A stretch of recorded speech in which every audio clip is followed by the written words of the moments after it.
Okay, it's Dork Court.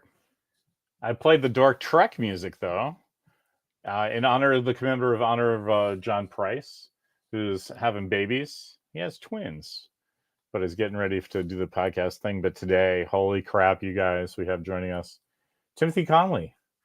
Here he is, the ukulele hero. Hey, Timothy. Do we call you Tim, Timmy? We go through this. You say you don't care, but obviously you have a preference. Well, you can call me T. How's that? T. All Sure. right. That sounds great.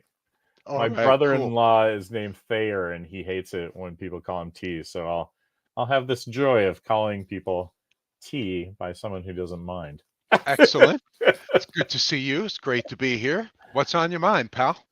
Well, let's see. Today, I'm very excited. You guys kind of can't tell. Let's see. I can't really get any more light in here, but I'm wearing this jacket that you're just going to have to take my word for it. Is Kurt Russell's jacket from the first season of Monarch, the company that does that cool Whoa. Star Trek bomber that John and Brian Chaineman and I all have.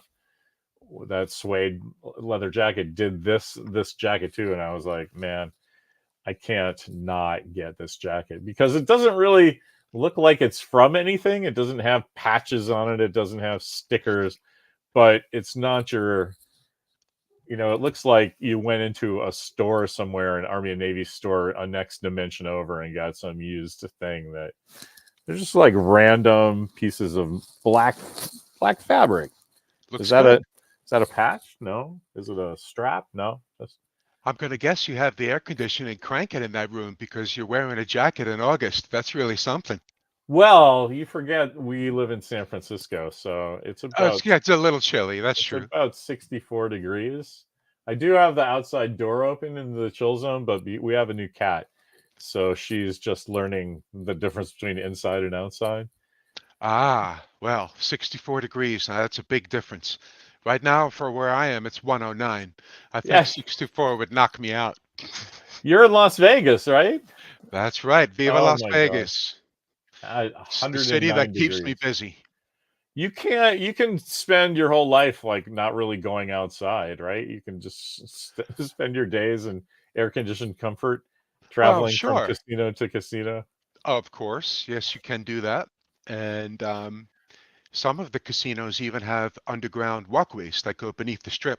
So if you wanted to go from the Bellagio to the Venetian or whatever, you don't even have to go up into the sunlight anymore. And the Bellagio has this really nice botanical garden that's all subterranean, and they have light coming in from an oculus, I guess, up above is what you might call it. Wow. Um, I don't know if it's artificial light or if it's real light, but it's so beautiful. I mean, you're right. You can just remain in air-conditioned comfort the entire time you're here. Even when the temperature pushes 120, which we sometimes do see, you can stay out of that and keep yourself safe, keep yourself hydrated. If you need sunscreen, do that. I don't need sunscreen because I tan up, but some people burn up, and for them, it's either you want to look like a lobster or you want to, do the right thing by your skin. You got to be careful. Arizona has it a little worse than we do. They've got Death Valley and all that, but we I get some just pretty high yeah. temps here.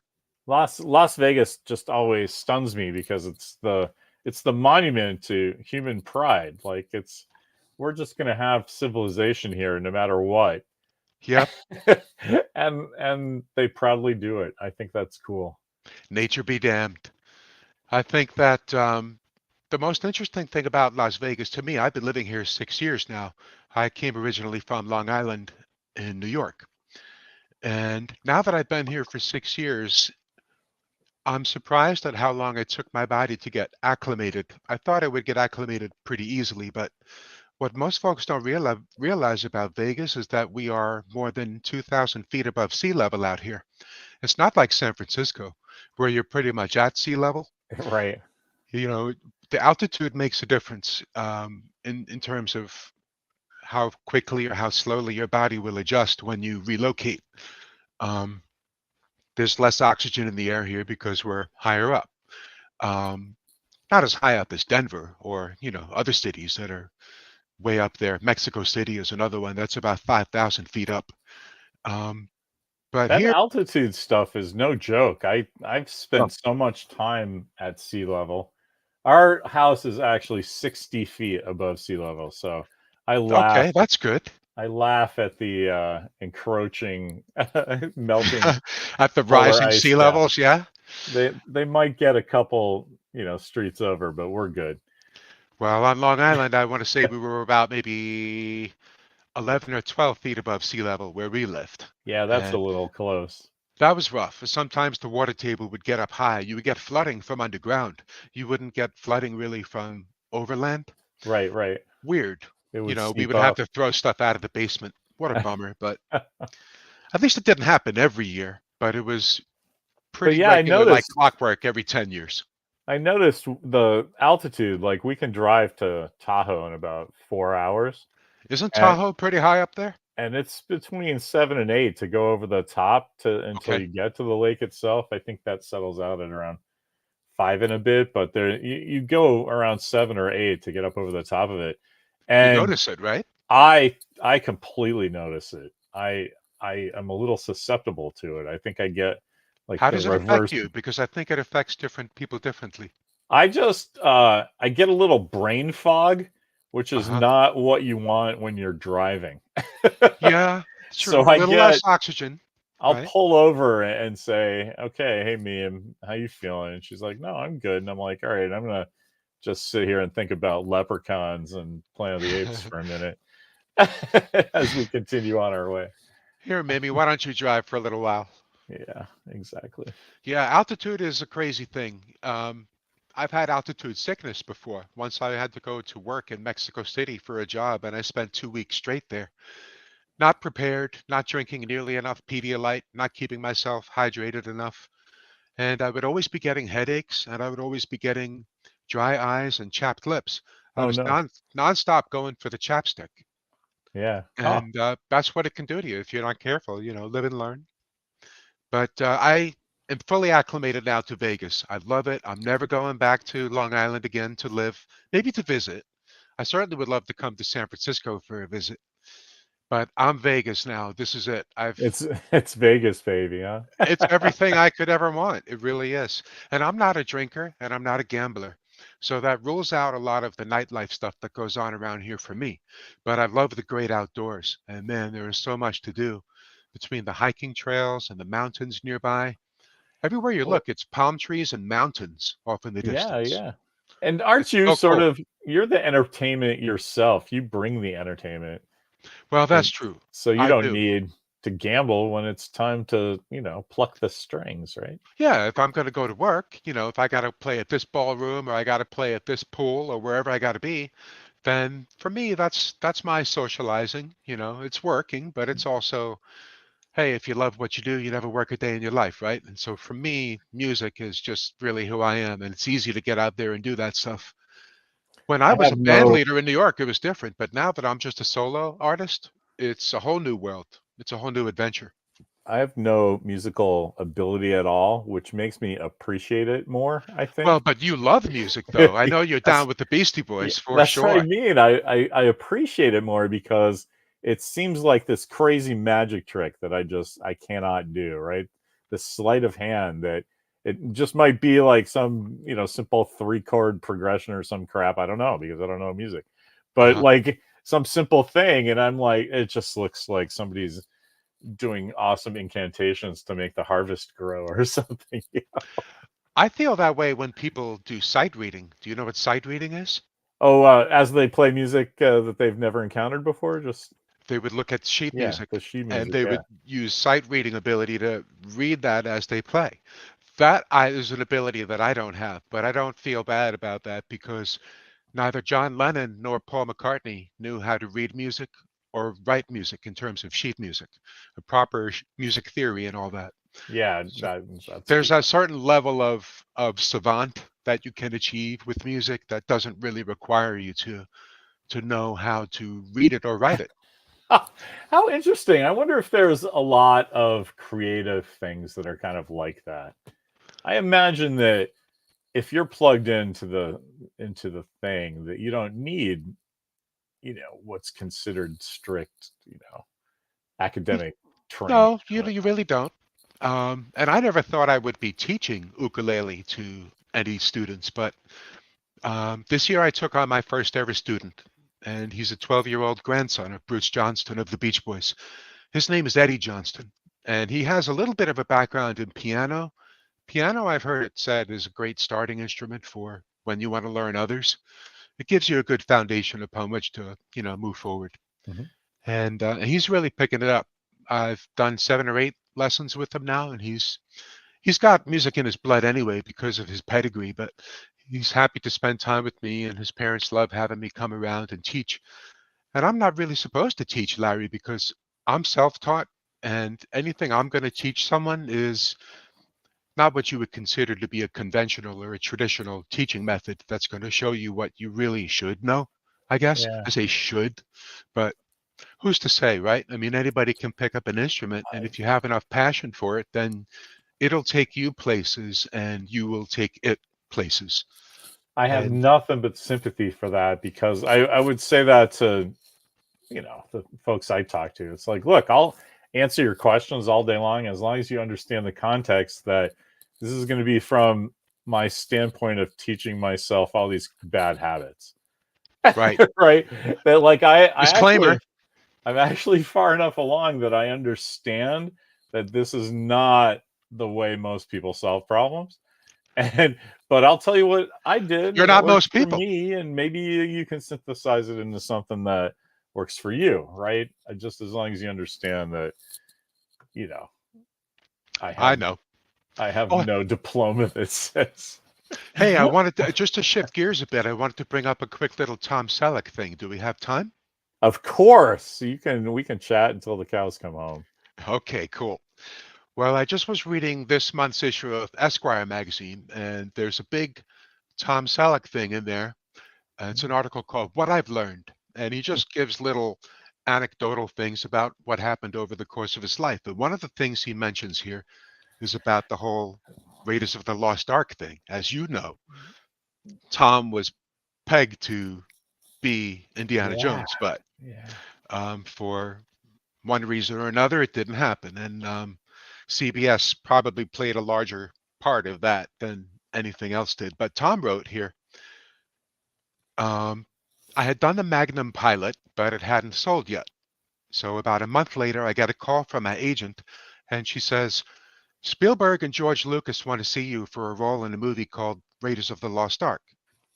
I figured I was the last guy on the list. When I when I got home, the phone was ringing. They said, "You have a callback for Raiders of the Lost Ark." I guessed that went well because I got another phone call. Steven Spielberg wants you to come back to the office. I go back, and Steven and George are both sitting there, and they said, "We want you to play Indiana Jones." I had never seen a script. They said, "Here's a script. Go to my office and read it." So I go to about page 8, where the boulder is rolling down the hill after Indiana Jones, and I just said, "Oh shit, this is really good." They held that offer for about 6 weeks, and the more they stayed with the offer, the more CBS wanted Magnum. While I could have done both, it was CBS who said no. They didn't want a movie star doing a TV series. He'll quit the series, they said. But I never would have done that. But I can't really blame their thinking. That's all. What do you think? I think that's great. I think that's the kind I try to prep my kid for that all the time. That you can do in collaborative, creative stuff. I actually make it work for football too. You can have the best football game of your life and still lose the game, right? Right? That You yeah, can also play football and be a film director. well, that's what I mean. You can just anything collaborative, like and playing football is just as creative as making a movie, if you ask me. But but I tell them that all the time that sometimes stuff comes down to you have to assume everyone is prepared as well as they can be because it just comes down to dumb luck. Like I don't think Raiders would have been such a great movie if Tom Selleck had done it. I I think agree. you I think it would have been just fine, but I don't think it would have been the cultural force that it ended up being, you know. We're And we're what is that? Nobody can put their finger I on it. know. It just hits everything all at once, just correctly, and It's the you je ne can't sais plan for quoi. that. Yeah. I can't picture Tom Selleck in the role. Not even a little bit. Oh, sure you can. It just would have been like the Disney version of it, Oh, instead of like, Indy's probably a pedophile and he's clearly a drunk, and it just wouldn't have that crazy edge that Harrison Ford actually prevents it from being like a really kind of not villainous character, but just a freaking skeevy kind of guy wow. getting drunk with his monkeys. And Tom Selleck has the dimples and his little mustache, and everything would have been with this like hi ho, it's off to Punch Hitler we go. It would have been fine, It would and have been fun, I it suppose. it It wouldn't have just been the same. No way, it though. would not have hit everybody just right because it was 1981. I know.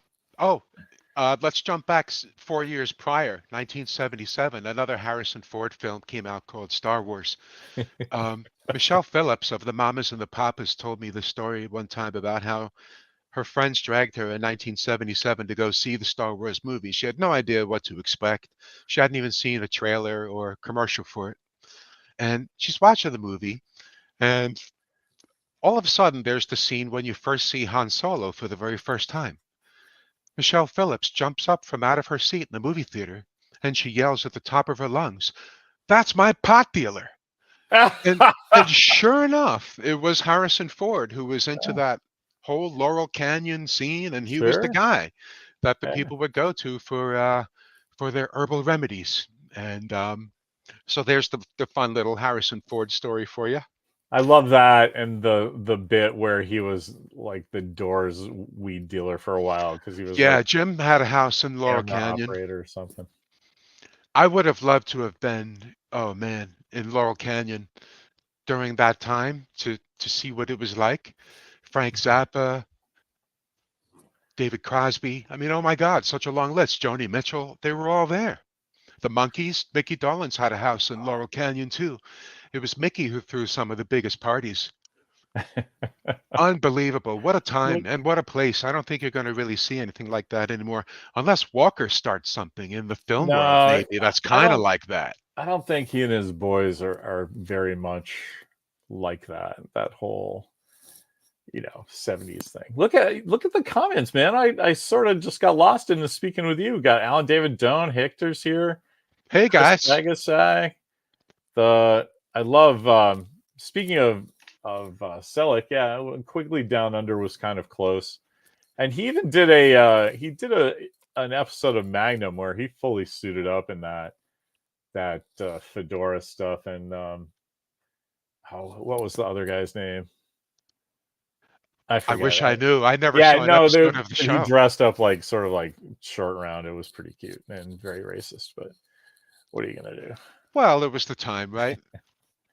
Just like Saga you're Saga. not going I to see hear. nobody's going to dress up like Daisy Duke on television anymore. You know, those days are over, right? Well, yeah, I don't know. Have you been hearing about this vertical TV stuff, TikTok stuff? I think that's going to happen. They have these things called that they're trying to get around producing with union crews, and they're Really? just TikToks that go like 3 or 4 minutes at a time, and it's always like Oh yeah. vampire, werewolf, businessmen, soap operas, and they're going crazy. Everyone's shooting them, and I think it's TikTok is crazy. exploding. I don't think it's going to go away anytime soon. I just saw a woman eat a burrito in 31.4 seconds on TikTok. And this thing was like the size of a hero. Well, Unbelievable what people want to God, watch. Hey, God bless her.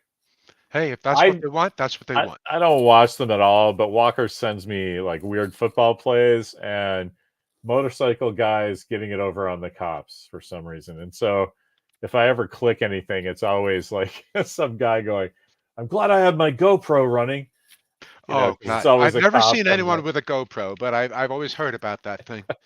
Maybe not always, but recently for sure. Yeah.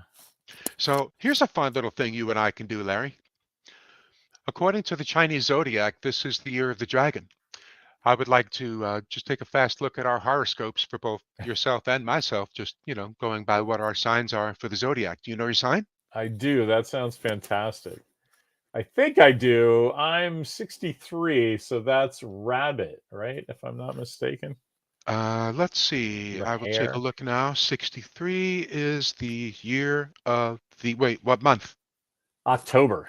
Okay, because Chinese New Year is always like around February sometime. That Ah, factors in. So yeah. let's see. 63. You are, yes, indeed, born year of the rabbit. And not only that, but you are of the 5 types of rabbit, you are the water rabbit. Ah, the water rabbit. Water rabbits are born onto this planet only once every 60 years. You special dude, you. That means there's another one coming, right? Because in 2023, that was 60 years. 2023, last year, there would have been new water Yeah. rabbits. That's right. Yeah. All right. So we've replaced water rabbits if we had babies last year. We did not. The other 4 types of rabbit are wood, water. I'm sorry, I said water already. Wood, Or earth, fire, and metal. metal rabbits. Ooh, that's cool. Metal. I'm a metal dog. I was born in 70, year of the dog, year of the metal dog. So let's see what it says here for rabbit. And for dog, well, it gives horoscopes by month. So we're in the month of August. For dog, for me, it says a new member is about to join the family. Or could it be a pet? You're going to love them either way. That's it. That's my whole horoscope. That's all they give me for the month. Okay. I Fair don't enough. know. That's reassuring. It's It not is worth. reassuring. No, I wouldn't say that's bad at all. Now let's see what it says here for you for the month of August. Okay, rabbit page, where are you? Here we are. Month of August for rabbit. I'm sorry, I'll start again. A possible business venture is proposed. Hmm. It's a bit wild, but don't dismiss it instantly. There could be hidden potential. Water rabbit. Well, that's fantastic because I will announce this idea we just did yesterday. Will this announcement occur during this episode of the I'll podcast? do it right now. Fantastic. I love. We all get these free Yetis in the tech business that Mimi works in. She changes jobs all the time, and everybody gives branded Yetis.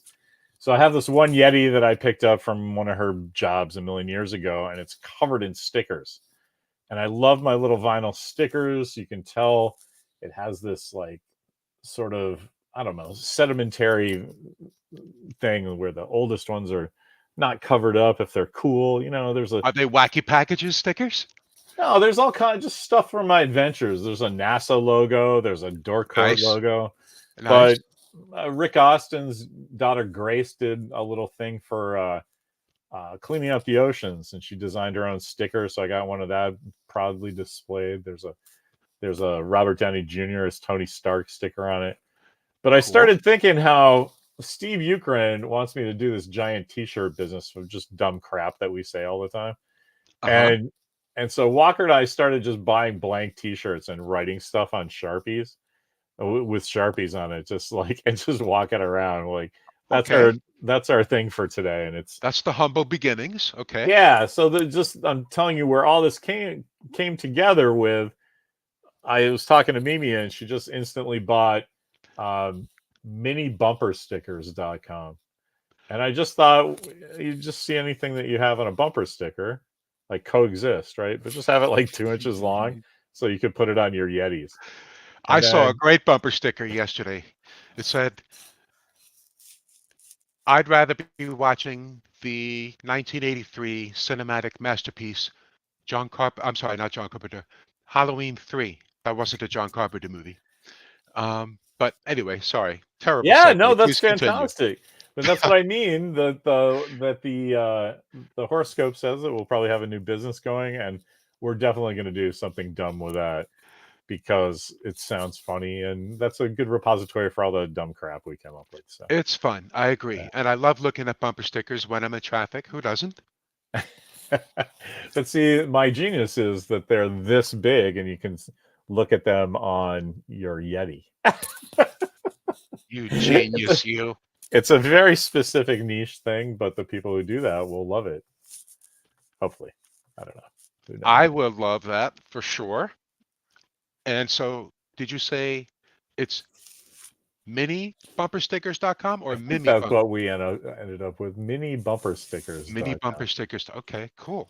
Mimi kept saying minibillboard.com, and I'm not sure she didn't accidentally buy that, but that wasn't the intent. Well, I like the mini aspect of it. That's cool. Well, that was the thing. It's one of those things that's very specific and empty vessel at the same time. Like, I agree. we could sell, bags of shredded carrots, and it's just like, sorry, it's at minibumperstickers.com. That's you get a mini bumper sticker with our carrots or whatever. You can just make it whatever you want. What a great reference. I love my shredded carrots from Trader Joe's. But anyway, please do continue.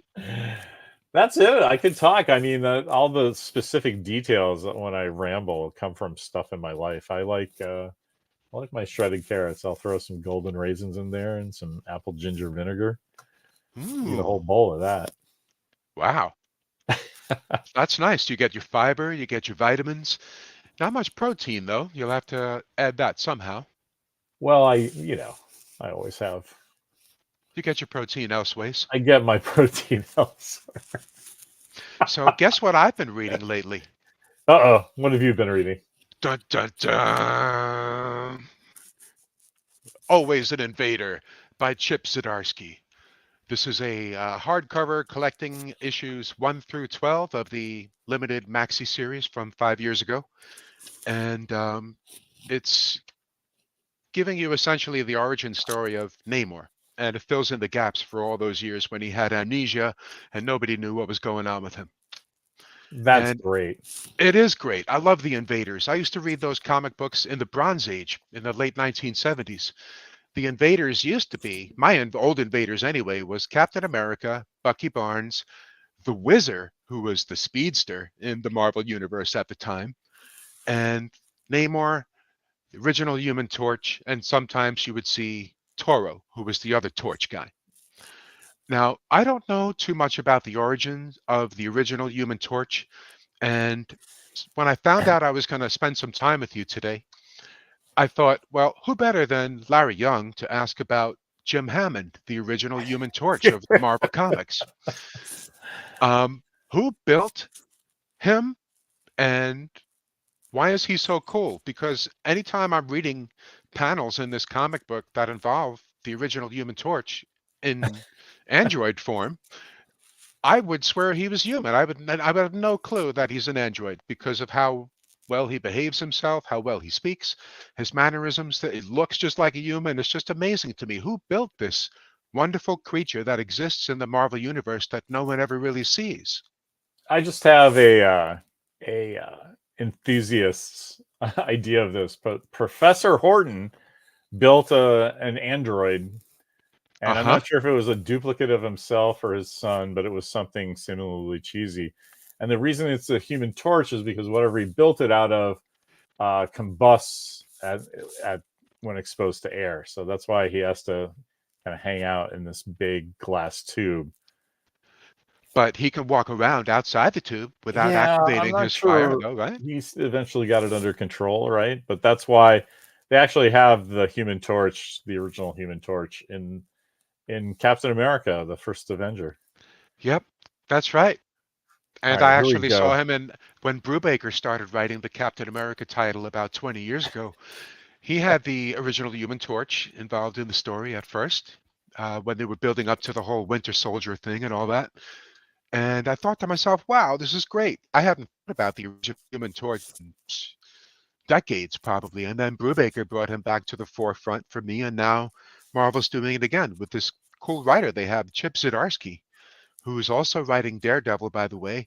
And now he's writing Batman for DC Comics. The guy is just all over the place from out of nowhere within the last 5 years. It just He's goes to show you, he's one you of can those. do it. It took 25 years to be an overnight success, though, because good old Chip was around in the early 2000s at the Warren Ellis Forum. Good for him. He's buddies with Fraction and those guys. His name's Steve something. Right. His real name is not Chip. Yeah, It's something else. You're right. but my kid, yeah. See, Alan Doan knows what's going on. Yeah, He Alan says Zdarsky's been around for my 20 years. That's right. my kid loves his Batman, and I just laugh because I'm like, But yeah, are you laughing with him or laughing at just him? just because nobody thought Jesus was a prophet in their own hometown, so like, hey, here's these funny cats from the old days, and they're like, oh, writing Batman now. Well, I guess that makes sense. It's been 20 years, but it just makes me laugh that I have a 17-year-old whose favorite version of Batman is by a guy that we traded quips with 20 years ago. It's just Hmm. funny. Small world, man. Yeah. Well, you go to San Diego Comic-Con every year. Your world is rather I, small in that I, in that regard. I'm sure you get to rub shoulders with quite a few folks who have distinguished themselves in the industry. I yeah. can't really say the same, but I do love my comic books, and I always root for my writers and my illustrators, and I have my favorite colorists and my favorite inkers and all that, but I don't really get out to the conventions to show my support in that way. It's Yeah. a bit too I much mean, excitement for me. I don't either, honestly. We only do San Diego, and next year will be our 30th year. And I Wow. mean, I just sit behind a table and let the folks come to chat to me because it's pretty overwhelming for me as well. And There's a I've been lot going around it for on. a while. Yeah, there's a lot going on. I know. Sometimes I go to the conventions here in town, like the Bridal Expo or whatever, if they want me to come and be ukulele hero and have my own booth with a table where I can autograph beach balls and surfboards and all that. I know it's a hassle getting there. You got to be there on time. I Oh, know you like to get there early for setup. You always like to post a picture about how early you get a good parking spot. That's a big key, getting a good parking spot. I just yeah, it's we have our little you know Because you got to go tradition. back and forth from the vehicle to the booth. It's not just like once you're at the booth the whole time. You got to It's roam around a little. every con's different, and so that one, yeah, we have to do that for San Diego. It's fun. Well, I'm glad you go. I live vicariously through you, and I'm glad that you continue that tradition. Please It's continue it. it's super fun again now that Walker's got his own books and he's got his own little scene going on. So I get to see, oh yeah, he's doing all this fun stuff that I got kind of tired of 20 years ago, but now I see it again and Uh-huh. like I did something last year and this year I haven't done forever, and I just stood in line waiting for something with him. Like I would never do that now, right? I would either arrange something ahead of time or just flash my exhibitor badge and like, I'm not standing in this line here, just let me give you money. But I know. like it was part of the deal, and I'm like, yeah, man, I'll stand in line with you and keep you company. And it was a blast. I really liked it. Buy the ticket and take the ride, man. You're Yeah, the yeah. He was dad. You got to do dad things. he was getting some special last year. He was getting some special Batman thing at the DC booth, and then this year, uh, he's really in with a hero card. Guys, do you know about DC hero cards? I've heard about that, but I know very little. There, Please tell it's me. it's really a genius thing. That's just collectible art cards. It'll have art or pictures on one side, but it has the NFT on the other side. It has a QR code, and Oh, so so I you see. scan your card and you can actually sell the NFT to people, but you still get to keep the actual physical card. So Oh, I see. Right. Some he people doesn't just want to collect care it about this digitally. other stuff, and basically Wow. funds his collection by selling it to the people who do, right? So there's people who want to have them all, like Pokemons, and it doesn't matter that Uh-huh. it's ones and zeros in the digital world. And Right. he's like, I want to collect all the trading cards. So he has all these binders full of cards, and it's great. He has one though he won't sell. It's like around $600. He's like, no, this is the one no one gets, and Oh, and okay. it's just funny to me because it's like, Well, dude, all 10 you have to years from do is now, it might be scan six this grand. thing, and somebody will give you $600. Like, it's like, It's all right, amazing, right? I yeah. know. But that's the world we live in now. That's completely right. He keeps the card and sells the receipt. Right? That's just proof that you bought it. Okay, well, I bought it. You want my proof that I bought it? I still have the card. It's just really funny.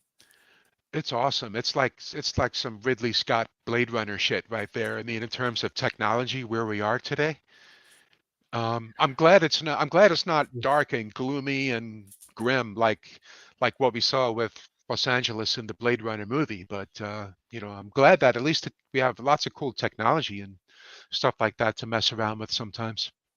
I was gonna say it's been dark and grim over here trying to get my bed balanced with my 3D printer. Oh man. By the way, did you ever get a mouse that has more than one button? Did you get one of those yet? Oh, for my computer? So you can do right click and save and all that? Oh, sort of. Sort Not of? really. Okay. Not really? Okay. Well, that's sort of a step in the right I can direction. do if I have to do something like that, I can do it with my iPad. Oh, okay. So I can see what I mean about getting bad habits. I can solve problems I need to solve. I just need to like hold one arm this way and make sure there's a zipper in this other hand. It's like, It's called being resourceful. all right. And between your tablet and your laptop, and I don't know, maybe you have a desktop too. I do. That's what we're speaking to you now on the old desktop. Very nice. One of these days, you won't be seeing desktops around. I'll be sad. I always want to have some Star Trek thing to look into. Ah, so just what are if you it going to do? just if it's some old timey thing that looks like, a rotary phone that's on my computer, just so I can walk by and go, computer, tea Earl Grey hot, or whatever. Yeah. Well, here's an idea then. Since they're going to become obsolete eventually, maybe while you can still get them on the market now, maybe go and buy like 5 of them and just keep them all in the box for now, put them in storage. And one by one, as they crap out on you, just crack open a fresh one and you should be good for a good long time. What do you think? That's kind of what I'm doing right now with my computer. You're one step ahead of me already. I have one that's all souped up now to current specs. I don't even pay attention about this Mac. What's it have? Some kind of gigahertz quad core, some bullshit. But I'm running OS 9 on my other side because I just oops. I almost turned us off by accident. Have you always been an Apple guy? Yes. Yeah, from the beginning. I That's cool. worked at um a newspaper, a small uh independent newspaper, and quaintly nestled in the heart of New England with a circulation of about 60,000. And they were really quick to adopt using Mac leases to replace their typesetters. So I learned on, I guess, the SEs. That's I what I guess it learned would on. have been the SEs. What year Yeah. approximately? Oh, this would have been 85 or 86 or Okay. 87, somewhere around there. I could I, look. My I, portfolio from the old days is right I over think there. that's the heyday from the Apple II. Yeah, it was just after the editor had a Lisa in his office, and it was just after the two. So I'm pretty. I mean, I'm sure it was the twos maybe the SECs. I don't remember. It was the mid '80s. I saw a film that starred Michael Fassbender in it where he was playing Steve Jobs, and it was essentially a look at how the Apple company got started and how he ended up breaking up with his business partner and going into new ventures, leaving Apple and then coming back to Apple. What a fascinating little story. Yeah, Did you see I that agree. film? I think it was just called I Steve Jobs. I didn't, but I love that stuff. I mean, I read Jobs, that book, back in the day. I think Chris is right. 87 sounds about right for what I was doing and who I was doing it with. 87. Yeah. That was a good year to be a Beastie Boys fan. It was. Yep. It was a good year for everything. 87 was great. 87 was great. MTV was great in 87 as opposed to whatever shambles it became. Can you I believe just how loved quickly that everything. network just fell apart? How the wheels just came right off of that wagon so fast? I've been pretty used to that as the center of my own pop culture experience, that when I start not caring about stuff, that's when it just all goes to shit.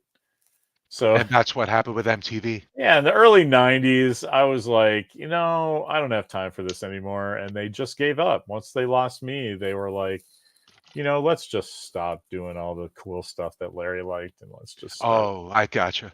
let's just start doing like the real world and stuff like that. Right. After remote control, there was really no going back, I guess, for that network. That was their apex for me in terms of entertainment. But then the reality stuff took over, and not just MTV. I mean, you could find reality programming everywhere now. It's unbelievable. You want to watch someone else living a life instead of, getting out there and living your own life? Hey, man, have at it. Um, I do. It gives I me just throw pause. my hands up in the air. What am I going It to gives say? it gives me pause how much some of my friends who are otherwise very smart people like really get into reality television, and I keep it to myself. But it's like, really, guys? I know. I have friends who get so excited about season 22 of Survivor or whatever they're on now. It's just amazing to me. But I've tried watching an episode of Survivor here and there over the years, and I could watch it a little bit. I wish it didn't feel so forced, and I can see right through a lot of what goes on there. What they aren't showing me is the scripted nature of what happens behind the scenes. I like the Yeah. different locales. I like to see stuff going on in the Pacific Rim. I like stuff going on in the Mediterranean. I like that gives me a feeling of okay, I'm traveling the world kind of without having to leave the comfort of my couch. I get that. I get Yeah. that aspect of it. I guess But I have to pull back on all reality shows because it's obviously just the scripted soap opera ones that I don't like. I actually quite like Naked and Afraid. I'll put that on a Saturday when I'm puttering around the house because you don't really have to pay attention. They have these like adventure based tasks, and I saw a commercial for that show one yeah, time, and I'm afraid to watch that show. I actually quite like it. It It's looks habit forming to me. That's why I'm afraid. The thing Um, is, you can just dive in any of them because it's all pretty much the same. It's like here, you're in some extreme environment with no even personal shelter, right? You don't have clothes. but you have a Well, film crew. there's people there to make sure you don't die. Like there's always something really extreme happening, like somebody losing their footing and ripping their scrotum in half on a twig. Whoa. And because they don't have clothes on and they're not used to it, right? Well, right. That's And right. it's so I actually like the sort of incessant danger of you know it just you can't sleep on the ground because you're covered in ants instantly, and there's no shirt or pants to protect you. They're covered in ants on your skin instantly. So that's just a really funny thing It's a to cool have show on to while you watch, I guess, because you can say to yourself, "Whew, boy, am I glad, or boy, am I not jealous of what's going on there." it's You can like, walk you know away what, from it with that that. and bar rescue. I'm like so glad I'm not involved. I will watch other people's uncomfortable pain from a distance and go, Right. yes, there's a used condom on that dead rat's body. Like, isn't it your responsibility to clean the kitchen? It's like, you know what I mean? Like, how many days have you walked by that before you're like, oh, that's just not my job? I Catharsis, my man. I love watching Catharsis. that. People yelling at people just to do the right thing. I'm getting real bad with watching TV. It happens less and less for me nowadays. Um, Yeah. I should probably get back on the horse with that a little bit, which leads me to a cool question I wanted to ask you. Hit me with three current TV shows right now Uh-huh. that you think I should watch from, or at least watch the pilot episode of, and then see how I feel. Well, let me ask you some questions first. You're Okay, okay with like sort of mild detective mystery stuff, right? sure. All right, I cannot recommend Apple TV's Bad Monkey enough. It stars Vince Vaughn and a cast of brilliance. You're kidding me. Michelle Wow, Monaghan. cool. Vince is one of my favorites. I didn't know he was doing a new show. How long And has this show so been on? it just started last week. They dropped the first two episodes, and then it's every Wednesday. So yesterday was the third episode, but the second one. So it's really easy to catch up. I don't know if you know Carl Hyacin, the writer from that does mystery, like wacky mysteries from down based in Florida. This and That name this doesn't ring a bell. this was his. I don't know if you know the kids movie Holes I about do not. kids digging holes and their portals to other universes. He did that one too. He's a pretty Whoa, good there's a writer. concept. He's a cool guy. And this one and Razor Girl are the two books in his the adventures of this guy named Yancey, who's a former police detective who gets disgraced, and his boss takes pity on him and allows him to be a restaurant food inspector. And so he uses his tenuous reason to get into places to solve actual things, and like gives it to his old partner so he doesn't get in trouble. It's really cool. Half of it is ad libbed. It's all Saturday Night Live guys and like really quick actors. Does this detective character do that on the Yes, side because he just can't quit the habit of being a detective? Is that what's going on here? he feels like he keeps solving crimes that he'll redeem himself in the eyes of I his see. boss. I see. That's really heartwarming, actually. It's really I really recommend reading anything Carl Hiaasen has written as well, because he walks this tightrope of like super sappy treacle and just cry your eyes out like human pain, and it all balances out to, well, everybody's kind of well adjusted, right? It's just Uh-huh. that there's going to be these crazy swings as we cascade through life together, and it's really, Vince Vaughn is really slaying it. It's making me look at some of his early work a lot deeper, because I like Vince. he's really good in this. You'll like that. That's I my new thing. I don't know if you're watching The Bear on no, Hulu. The I've been Bear, told to watch that. I've heard that's uh, really good. that's probably that and For All Mankind are probably the best written shows on television. For All Uh, Mankind, I have seen an episode of, and I kind of like that. I love the whole space race thing. I mean, how can you not? I grew yeah, up during the Apollo missions. I was born in 70, which would have been the year of Apollo 12. that's pretty No? funny. I was saying that Yeah. probably as Matt was typing that. And Larry was born in 63, so Larry would have been born during the Mercury missions or Gemini. I'm not sure which. Which is it, Larry? Yeah, I don't. I just remember being 6 when Neil and Buzz hit the green cheese, and I thought that was the coolest thing in the world, because we That lived was, out and it still is. we lived outside of Dallas, and they're going, Houston, Houston, do you read? I'm like, I know where Houston is. That's down the road. So it's Hmm. kind of like they were talking to me. So a TV show where it's like, oh no, Russia beats America, and then America thrashes it later.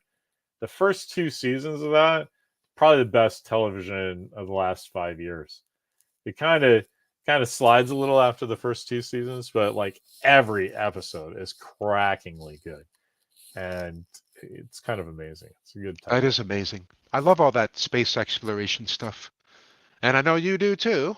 And I recently saw this silly thing on YouTube about how the Soviet Union, without anybody knowing, launched probes to the planet Venus.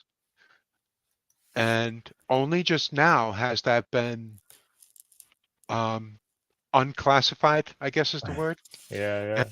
so now you can actually see film footage that was sent back from Soviet Union probes that went to Venus. Oh my goodness. My favorite thing about Venus is that when they finally got telescopes that could hit it, they saw, gaseous, assumed, humid, swampy thing, and so immediately thought, of course, it's covered in dinosaurs. that's, that's my favorite thing about just the scientific method, that like you see a clue, swampy atmosphere, conclusion, dinosaur. Dinosaurs. Yeah. And that seemed like kind of a Well, that's straight that's through line that's to people at one point. that's the reptilian brain that we all have, I guess. Yes, It wants to go right to that, you know. I love that. Um, So man, anyway, yeah, so this Russian stuff is on YouTube. I'm totally gonna look for that. Do you remember what year that was? That it's just been recently declassified, right? Yeah. Do I remember what year it was that they launched the missions, or do I Yeah, remember what? yeah. Oh, I had that info here just a moment ago. Hold on a sec. I'll look it up. I was just wondering if it was grainy black and white stuff where maybe it was a dinosaur you could see in the background. It says right here they launched 14 probes between 1961 and 1984 Oh, that's cool. secretly with no other government knowing. And it took the seventh probe. It took 6 tries before they finally got it right. The seventh probe hit the surface That's of cool. Venus and it sent back pictures. This happened in December of 1970, and nobody knew. And Huh. now you can see the footage. It's just so amazing to me. It makes you wonder, okay, what else are they hiding? I just love all that stuff. And who wouldn't? I mean, Who really, it doesn't? just I was captures gonna the say. imagination, man. I'm with you. I said that to Mimi. I don't. Last night we were watching the Democratic National Convention. And I was like, I don't care. I will vote for anyone who assures me that they will tell me what's up with the aliens. That's how you win my vote. I'm a single issue voter. Tell me what's going on at Area 51, and I'll vote for you. Man, I got to tell you something about aliens. Are you ready for this? I'm ready. I found out about this by reading Jackie Gleason's autobiography. Um, During the 1960s, late late 1960s, when Nixon was president. President Nixon was a big UFO conspiracy theorist president. Not a lot of people knew that about him so much, but he was so fascinated by all that. And one day, he knew Jackie Gleason was a big UFO nut also. One day, Nixon went to visit Florida for something or other. Gleason was living in Florida at the time. So he reached out to Jackie and said, "Hey, Jackie, why don't you come and meet me at this Air Force base? I want to show you something." So Jackie says, "Sure, why not?" So Nixon goes and picks up Gleason, and the two of them ride in the same car together to this top secret U.S. Air Force base in Florida. And of course, because it's Nixon, they have all the security clearance they need. They walk right through the door, right through the guard post to go downstairs or to take the elevator down, however many floors beneath the ground to get to this one area where they have, now hold on to your hat, pal, where they have extraterrestrials. Now, Gleason and Nixon go and examine the extraterrestrials and they spend time at that Air Force base.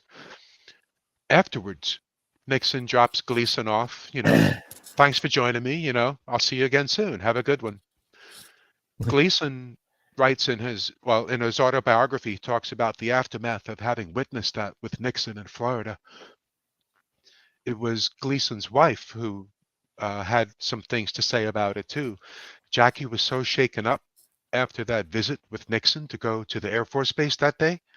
He he almost wasn't himself for about 3 weeks. It took him a while to come back around to the point where he could say to himself, "Okay, that was that. Now let's get back to life." Um, can you imagine having been Jackie Gleason that day, getting that phone call from Richard Nixon and, "Hey, come meet me at this Air Force base. I want to show you something." I'm How's dying. that for an interesting day? I'm dying to know how they let that be published in his biography. Um, well, why wouldn't they? Well, because It's not substantiated by anything. I do he's realize either that. revealing something or he isn't, right? I suppose. I don't know how you want to read into that. It's like that thing I when don't Dwight know. I have Eisenhower disappeared for a little I while. You remember that story? which one who disappeared? Dwight Eisenhower. And I don't I mean I don't mean Sergeant Hulka from Stripes when John Candy refers to him as Eisenhower when he gets off the bus. our I big mean the real toe, Dwight Sergeant Eisenhower. Helka. No, tell us that story In about the 19 Eisenhower. in the 1950s, there was a period of time where Dwight Eisenhower's location could not be accounted for. About 3 days, the President of the United States disappeared. It turns out, supposedly, he was meeting with Air Force. secret base, extraterrestrials, etc., etc., etc. Yeah, I have no doubt that that's true. I'm sure Okay, that happened. but that wasn't what Eisenhower said happened. Well, Eisenhower went on to say that, he had some sort of it was either a situation with his doctor or a situation with his barber. It was one of the two. He just fell off the grid for a little while, although they didn't call it that back then.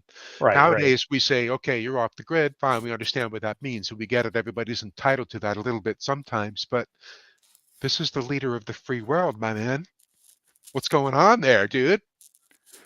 Yeah. I would love to know what Eisenhower had to say about that. I've never picked up one of his biographies or autobiographies, but man, somebody's got to let the cat out of the bag about that one of these days, right? I don't know. I think everybody who cares knows what's up. I care and I don't know what's up and I want to know what's up. And you care and you want to I know what's can't up. believe you don't know. You live in Las Vegas, man. Get on one of those Janet flights and go find out for yourself. Area 15 isn't really far from me. Although the government swears up and down that nothing's going on there that, would be of any public interest, really. Um, and I guess that's just code for we don't want to cause a panic, right? Because that's the big fear if this Yeah, I knowledge mean, gets declassified. Mimi and I went there on our honeymoon and violated the perimeter, and it was. You did? Yeah, I've talked about this on the show actually before because they have You old microphones there. scofflaw, you. There's a little cliff where a white Ford Bronco comes up. There's a guy like looking at us with his rifle, and it's Uh-huh. clear that he's just looking with his Right? his optic sight, and we're just a couple of numbnuts, right? It's clear we're not. He's looking for troublemakers, which you But are obviously it not.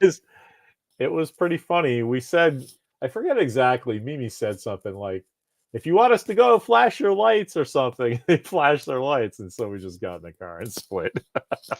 It's like, okay, thanks for letting us fool around. We'll see you later. How far over the line did you go? No, just across. We were like just doing the little dance. Like, oh Okay. look, we're Okay. All violating right. the perimeter. It wasn't like Okay. we were rushing up the road. I mean, No where we Richard were, Dreyfuss, Close Encounters of the Third Kind stuff going on there. yeah, no, it was. I don't know.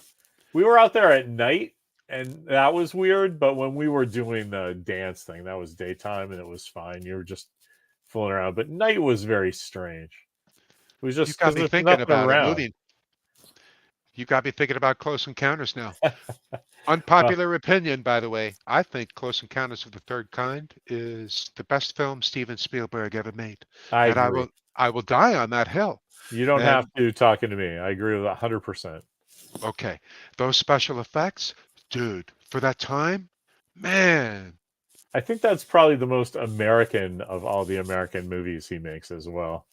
About somebody who's just like got an idea and he's just going to revolt against the king because that's not. I'm sorry what it's going to do to my family and everything, but this thing has to go this way. And I think that's a really good movie. I like it. It's a great film. It's a great Shivers film. have to bounce. I think we ought to close it up, actually. We're all getting out of here. It's 5 o'clock. Well, T, then, on thank you that so note, much.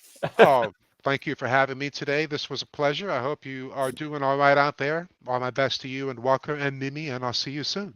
Tell us before we split. Tell us where we can see you in Las Vegas doing your latest thing. Oh, my latest thing? Well, let's see. Next week I am performing at Wednesday night. I'm going to be, where am I on Wednesday? I'm at 1228 Main, which is a cool restaurant in downtown Las Vegas. It's weird that they refer to downtown Las Vegas around here as being the northern part of town. Huh. So I'm from New York. When I think of downtown, I think of Greenwich Village and south of, Right. 14th Street. That's Downtown. All right, right. not I think of uptown. south as down, but All right. around here, down is north anyway. There you go. So I'll be at 1228 Main on Wednesday night next week performing at from 5:30 to 7:30. They want two 45-minute sets of enchanting melodies, ambiance in the background, like dinner Ooh, music. love it. And then on Thursday night, I'm going to be performing at the Durango Resort in the Lantana Ballroom. where they have me doing a 30-minute set. That is Thursday night next week. That is a special event put on by the National Association of Caterers and Events, otherwise known as NACE, N-A-C-E. I love that the events guy put on their own events to support. Yeah, we're the doing events guys, and we're making our own events, and we're going to have all the people Let's do from some events. the MGM Grand and the Caesar's Palace people and the New York That's people, awesome. and everybody comes to these things, and they want to book me to play at all these places too. And so, never a dull moment for the ukulele hero around here, pal. That's awesome. All right, That's right. we'll see you. Thanks for the chat again. That was a blast. Thank you, dude. Dork Court rules, Dork Trek rules. I'll see you around. All right.